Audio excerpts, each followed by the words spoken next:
החפיפה! מה באמת קורה מתחת לרוח הרפאים? נמשיך ונגלה. חכו רגע. עכשיו בסדר. רגע, אני אראה לכם מי אני בכלל. היי, מה שלומכם?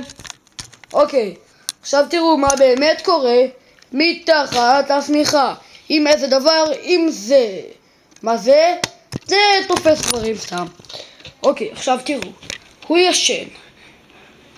לא בחדרו, הוא נרדם בסלון. טם טם טם. עכשיו תראו מה קורה ששמים לו את זה על זה. עכשיו הוא, רגע, בואו נביא לו את זה עם היד. עכשיו הוא המפלצת.